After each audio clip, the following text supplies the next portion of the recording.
ময়দানে এবার নতুন চমক দিতে প্রস্তুত ইয়ং কর্নার ক্লাব। আগামী বৃহস্পতিবার তালতলা একতার বিরুদ্ধে ফার্স্ট ডিভিশনের প্রথম ম্যাচে নামতে চলেছে তারা। ফার্স্ট ডিভিশনে এবার ইয়ং কর্নার ক্লাবের সঙ্গে যুক্ত হয়েছে AD14 কোচিং সেন্টার। তাদের যৌথ উদ্যোগেই দল সাজাচ্ছে ইয়ং কর্নার ক্লাব। এছাড়াও ইয়ং কর্নার ক্লাবের সচিব হরপ্রসাদ ব্যানার্জির দিক থেকেও রয়েছে সম্পূর্ণ সহযোগিতা। দলের সঙ্গে যুক্ত রয়েছেন ডায়মন্ড হারবার ক্লাবের সহকারী কোচ অভিষেক দাস এবং ডায়মন্ড হারবার ক্লাবের ফিজিক্যাল ট্রেনার ঋষি ভট্টাচার্য।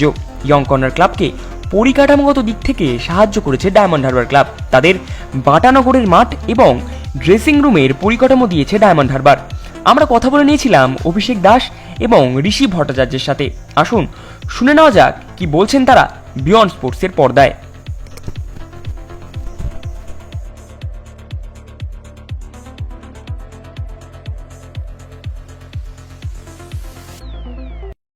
দেখো, অবভিয়াসলি এটা একটা খুব ভালো উদ্যোগ, কারণ ইয়াং কর্নার ক্লাব ঋষি আমাদের ডিএইচএফসির যে অফিসিয়ালরা আছে তাদের কাছে এসেছিল এই প্রস্তাবটা নিয়ে, যদি আমরা টেকনিক্যালি সাপোর্ট দিতে পারি ইয়াং কর্নার ক্লাবকে, এবং আমাদের আকাশ ব্যানার্জি দাদা, অরিজিৎ দা, রাতুল দা এতে সম্মতি দিয়েছেন।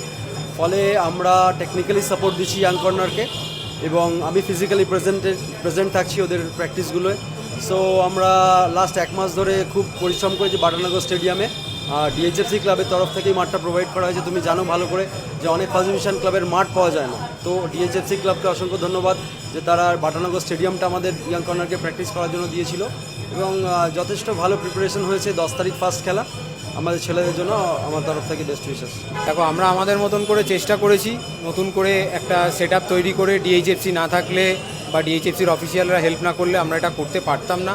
আমাদের মনে হয় আমরা আমাদের তরফ থেকে 100% চেষ্টা করেছি। এবার বাকিটা প্লেয়ারদের ওপর। আমাদের প্রথম ম্যাচ 10 তারিখ তালতলা একতার এগেনস্টে নারায়ণপুর মাঠে। আমি সবাইকে বলবো আপনারা চাইলে মাঠে আসুন বা আমাদেরকে সাপোর্ট করুন, যাতে আমরা ভালো কিছু করতে পারি। আমরা চেষ্টা করব হার্ড অ্যান্ড সোল এই টিমটাকে প্রিমিয়ার ডিভিশনে তোলার।